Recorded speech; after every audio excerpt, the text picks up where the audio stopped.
אני חושבת שבדידות זה מחלה קשה, ומשלמים מחיר על בדידות. בזמן המלחמה אני נולדתי, כפי שאמרו לי, וכפי שההיסטוריה אומרת, חודשיים לפני גמר המלחמה ברומניה. אני בן אדם שלא הייתה לי ילדות, בגלל שאימא שלי הייתה כל כך חולה, שפחדה שאני לא ימות, זאת אומרת, אסור לך לצאת בבוקרשט החוצה, בלעדיי או בלי אבא. יש לי 2 ילדים, אבל אנחנו לא בקשר. יש לי גם ילד מאומץ שאני לא בקשר, בברלין. את לבד? אני לבד. וסובלת מכאבים כל הזמן.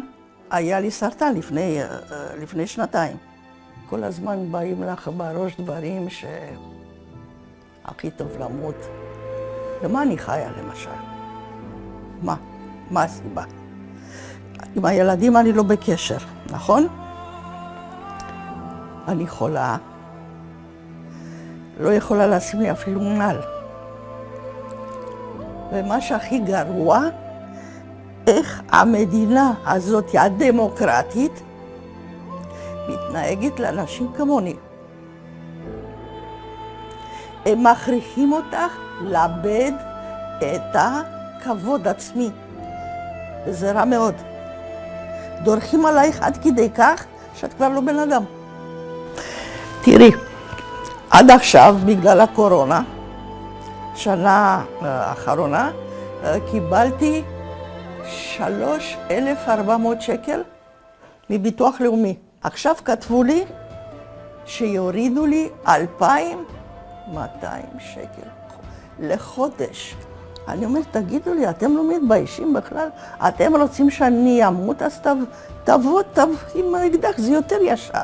שולחים אנשים, העמותה הזאת, העמותה הזאת, העמותה הזאת, ונעזור לך ונביא לך, וזה, שום דבר לא קורה. אני רוצה לכתוב גם למר נתניהו, אם הוא יכול לחיות ב4,000 שקל לחודש, סימן שהוא קוסם ויכול לעבוד בקרקס. ושייתן לי את הרצפט, איך הוא עושה את זה? רגע, אין צדק בעולם הזה? אחד מרוויח? יש מדינה בעולם, בפלנטה הזאת, עם כל כך הרבה שרים כמו מדינת ישראל? לא. מאוד כועסת, כי זה לא צדק, אבל בכלל לא.